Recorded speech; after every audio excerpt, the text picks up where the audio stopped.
So I grew up in Rocky Mount my whole life. I've always lived here, and I was the sixth. There was six of us kids in our family. I was the fifth child. Not so sure I was planned, but I have a baby sister, so I'm not sure she was planned either. But it was six of us kids, and we grew up here in just a great family. We went to church when we were young, and both of my parents had us in church. And then when I was 8 years old, I remember my uncle told me that my mom had tragically passed away. And, of course, I didn't see that coming, and it put my dad in a situation where he had to finish raising six kids by himself.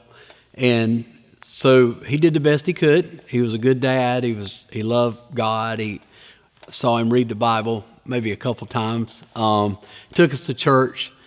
Emotionally, he probably wasn't there for us, but he was a hard worker, and he did steer us toward Christ and kept us in church. But those teenage years were very hard. Growing up without a mom, just really lost focus in school and in life. Kind of my drug addiction was probably food. Turned to food just as an outlet. But it was just tough. It was just tough, and you get through it. And then around 21 years old, I recommitted my life back to the Lord, got back in church, and really had an encounter with God. And actually, I had 3 encounters with God, all within a month. And God just really got my attention with a few burning bush life experiences to let me know that He was trying to slow me down and let me know He had a call on my life. And then that last encounter, He did confirm that He had called me into the ministry. So I went back to school of ministry and hit the books and started studying how to be a pastor and all that stuff. Didn't really know what I was going to do with it.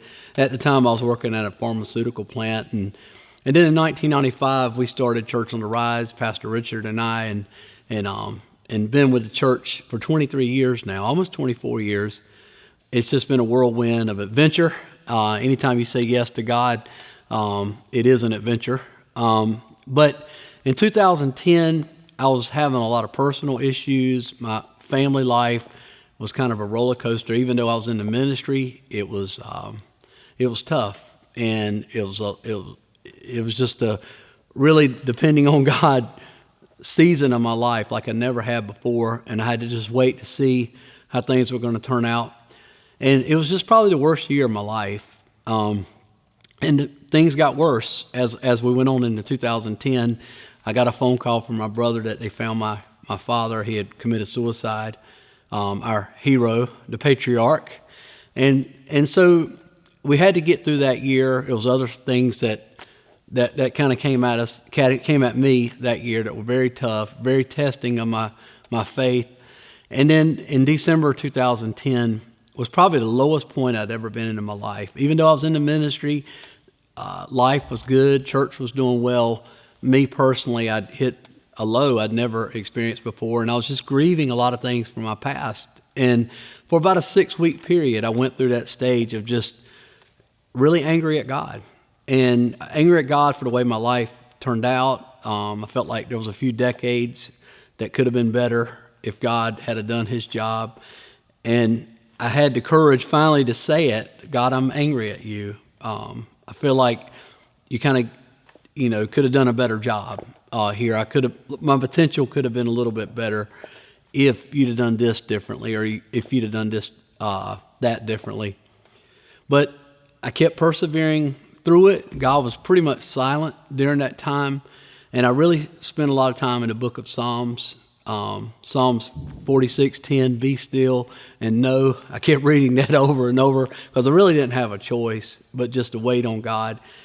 And then finally He began to speak, and He began to help me process all the anger, all the layers. As a little term I use called anger polyps. I had a lot of little polyps growing on the inside of me that were just little compartmentalized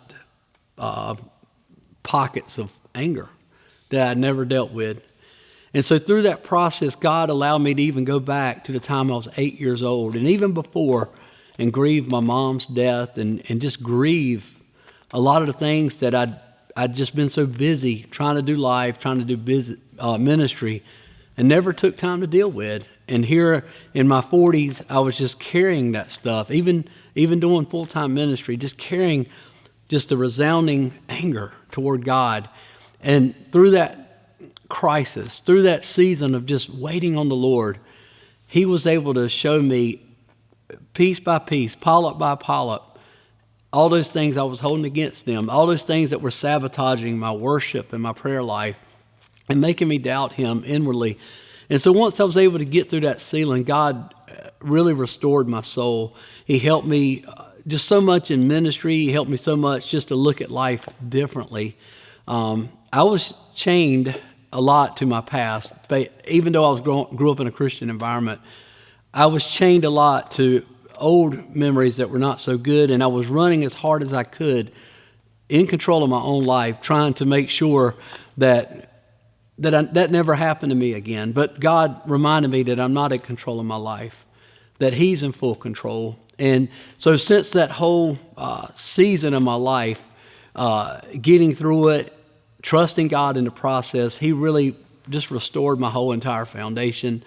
I've learned to trust again. I learned to trust that his character, that he's a good God, that he knows what he's doing better than I know, and I've never have been as close to God as I am right now. So